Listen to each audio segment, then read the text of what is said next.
Hello, coaches. Welcome back. Coach KW here again with another drill session.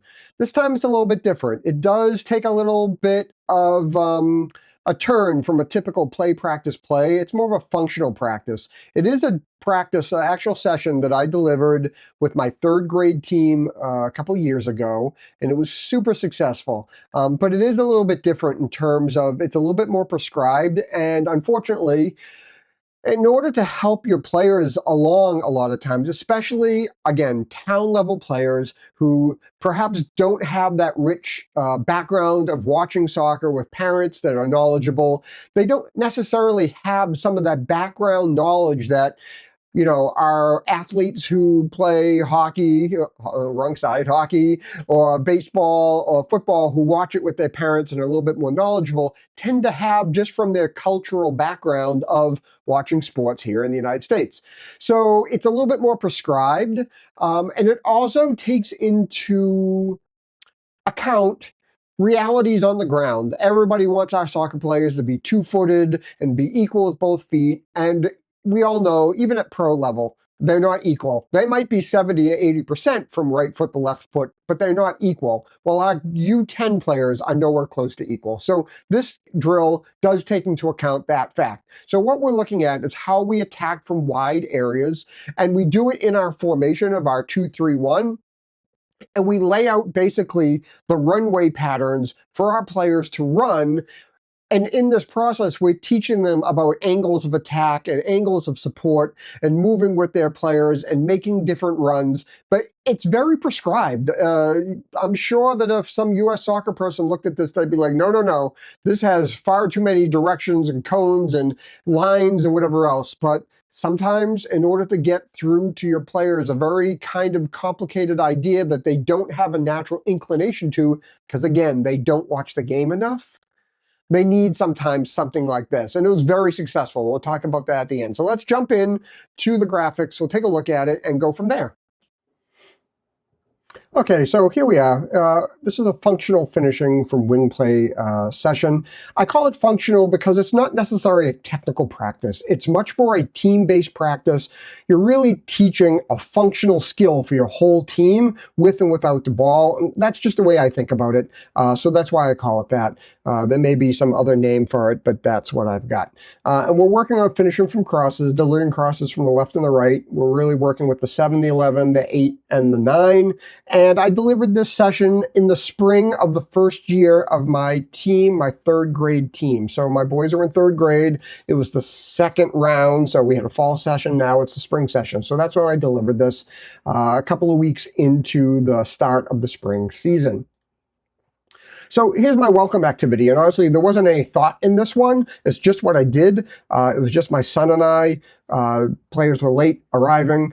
And we noticed during the games that we were having a hard time finishing from wide areas. What was happening was players were taking a wild swing at the ball as it came in from wide areas and shanking it in all sorts of manner and direction, none of it really going into the net. So just me and my son to start, I would just cross balls in from the wide area. He'd run onto him, and we were working on blocking the ball in with the inside of our left foot, using that big flat surface to be a nice controlled way to be able to redirect the ball into the net. As his teammates arrived, I was able to deliver the balls quickly enough that nobody was really standing around a lot. As you can imagine, you can do this pretty quickly if you have a good supply of balls. And what I started doing is I had the player who was next in line ready to receive. I first made them back out around the line of players while keeping an eye on me, and then starting their run and snapping into position, kind of like what you would do to finish if you were a striker. You want to be in that space, and then you want to get out, maybe pull the defender away, and then run in behind when the cross was made to stay onside. So we were working on that motion as well. And we flipped and we did the other side. Now, you could also have a more structured activity, or you could add on this activity, and I think this would be a great idea to do, is create a conditioned game. This is one of my conditioned games. I believe it's in my 13 welcome games, but if it's not, it could be. So basically what we did is we made a conditioned game here. It's got 2 channels on either side with those yellow cones. There's a player on in each channel. They're neutrals. They play with whomever has the ball. And we play 3v3, 4v4, whatever we have. And all we say is, hey, those players play with whatever team has the ball, and nobody can tackle them. And we encourage them to try and use that wide play to move the ball up and down the field, but otherwise you just let them play. So it's a great way to kind of plant a seed without being so overt with it, because again, it's a welcome game. You don't want to be coaching all that much. You want to set them up and see what happens and give them a hint or two. So here's the setup, and it is a little bit of a complicated setup because there's a lot of cones here. And basically what we're mapping out is kind of like flight paths for all our players, where to go. So the basic setup here is we're highlighting the channels. We have the wide areas where the 7 and the 11s operate. If you haven't seen my video on how to divide up the field, where you see the channels and the half spaces and such, I'll leave a link for that. It's a really important video to think about how you divide up the field and how you get your players to move throughout the field. It's a great video for coaches to think about when you're designing drills type of deal. We've got some 9s or the strikers hanging out below the center circle. We've got some 8s kind of hang out in this area. The spare 11 is here with the collection of balls. They're going to deliver the ball from this position, kind of mimicking where a ball might come from one of the defenders. And we have the wide 7 here. The idea here is the 11 is going to play a ball into this 11 or into this channel, and they're going to take the ball down wide. And because this is on their strong foot, their right foot, because let's be honest, statistically, most of our players are right-footed, and that's their strong foot, they can get down deeper into the area before they make this cross. So usually this cross is much flatter or parallel with the goal line. Sometimes it's a pullback, but they can get further down before they make that ball go across. The 8 is going to run near them and then make this S-curve kind of run to get to the top of the box. So first, this player is supporting the 11, perhaps they play a 1-2 in a game or whatever, but the idea is first you're here and then they cut out here. The 9 needs to make a run that kind of goes towards the coach and then back in this direction, so sort of a V. We're really trying to get our players to understand that they all need to go to a separate spot, because really what happens in 7v7 soccer is the 8 and the 9 end up standing on top of each other more often than not, because the 8 just doesn't have that spatial awareness to stay away from their teammate, and so they end up on top of each other. So we're trying to get runs to go in different places and get them to understand that's where they should go. So the 9 is cutting up, coming down this way, heading to the top of the 6, heading towards the front post. The 7 is staying wide, and then they go from corner to corner. It's a great way to give them a sort of a visual roadmap, and that's why we have the cones here. They're heading towards the back post.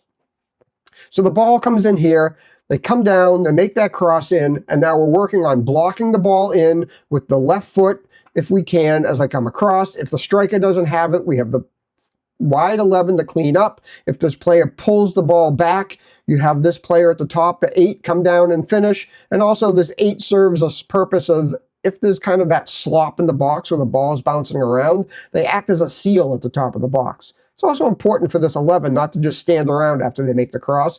They need to start to head in and seal off this side looking for rebounds. So coaching points here, of course, we're looking at the timing a run to stay on side. We're reminding them of those channels. We're talking about cleaning up the back post. We've talked about the 9 getting to the top of the 6, the 8 having that complicated job to support and then curve out and get to the top of the box.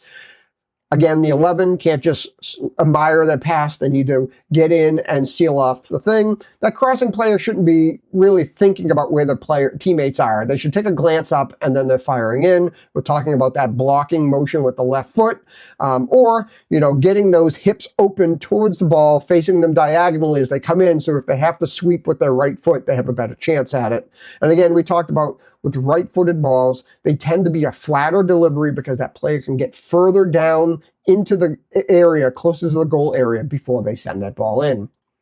Now, on the left side, we do something slightly different. It's the kind of same setup. We've got the 7s now with the spare balls, but we've added this line of cones. And this line of cones here is to get this player to understand that we understand that their weaker foot cannot deliver the strength of a cross that their stronger foot can at ages 8 and 9 from the slower area. They're gonna have to do something different. And that's what we're telling them. It's okay to do this because it is a method to get a good cross in without feeling you have to swing with that weaker foot while they're still developing it. I'm not saying they can't or shouldn't develop it. I'm saying we need to work with the realities that we have on the ground. And so here's the plan. We still have the same run. We have the 11 coming in here. We have the 8 doing the sweeping run as support, the 9 getting to the top of the box, heading for that front post at the top of the 6. But you'll notice what we're having the 7 do is do a extreme cut in. They're cutting in and they're coming parallel across the top of the box so they can deliver this ball with their strong right foot. Now, with this sort of cross, the target tends to be this 11, whereas coming from this side, the 9 and the 8 have a much higher likelihood of getting on to the end of that ball because of the angle. It's coming straight across. But with this angled ball, it tends to be this back post runner who more often than not is going to have a free shot at net. Now, also, this player could, and we'll talk about this, whip a ball in on net, and we look for rebounds. We've seen lots of players, inverted wingers, where a right-footed player plays on this side and a left-footed player plays on that side. And when they come down here, they cut in and whip a ball in with their strong foot. Think of Mo Salah on Liverpool. Left-footed player cuts in, shoots across the top of the box to the far post. Again, the same coaching points all the way around, except that we need to make accommodations that far 11 player is usually going to be the primary target, and that wide 7 on the left side has to make that cut in onto their stronger foot at the top of the box to send that ball in. Now we can revisit that welcome game. We can go back to this welcome game, same rules apply, and just let them play and just say to them, hey, if you score from this wide player directly, it's worth 2. But again, we're now going back to something familiar, and we're trying to get them to reinforce the things they're doing. And then, of course, we finish a game, no restrictions, full field, half field, whatever you can do. And again, try to get them to use those skills. And if they score a goal from those, tell them, the goal is worth 2 points or something. Again, incentivize them if you want. But the idea is now we're going to play a regular game. Let's see if we can do what we're doing. So here's the observations that went through when we did this example, this drill, is, we had to explain to the players that, hey, it's okay. We know that your left or weaker foot isn't developed yet. So we're going to make accommodations for which side of the field you're coming down. The other piece we could talk about is the different kinds of crosses where we have that flat or parallel one, we have the pullback, and then we talk about those early or angled crosses because the ball is played sooner up the field, further away from the goal line, more diagonal into the box, sometimes behind the line of defenders when an opposite winger is running in behind to score, to get on that ball. We talk about that body shape, opening up the hips.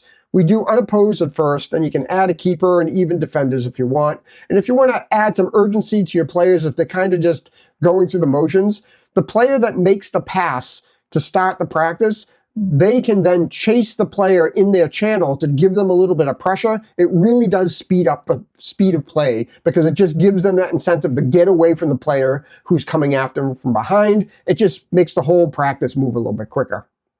And we talked about that early cross, playing that ball early, meaning maybe 3/4 of the way down the field, playing in behind a back line that perhaps hasn't collapsed into the box yet for players to run in behind to make a score. So different ways to play.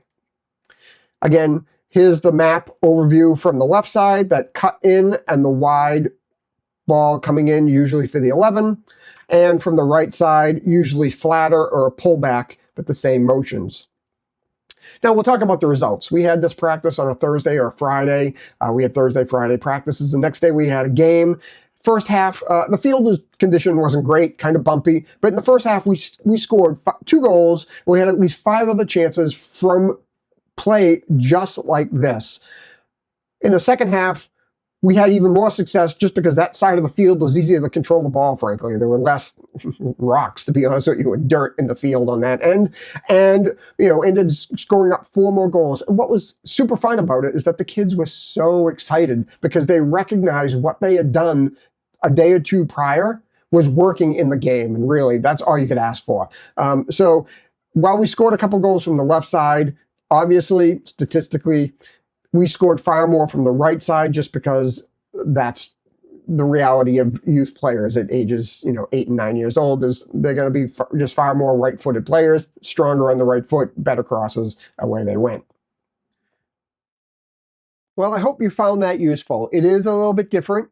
It's a little bit more prescribed, but like I said in the video, it was super effective. Like, honestly, the next weekend, in that game scenario. The kids were so excited because they probably scored 6 goals in that game using techniques from this, and they were so excited, and that was probably worth all of it together. But I hope you found this useful. Please, again, like, subscribe, share with this. I didn't pull the curtain back. I realized that after the fact, so you see the absolute disaster behind me with the drum kit and everything else, but that's just another part of my life. I hope you enjoy music as much as I do, because I enjoy it as much as soccer. So there you go. So until next time, I hope you're having a great time on the fields. I'll see you real soon. Bye.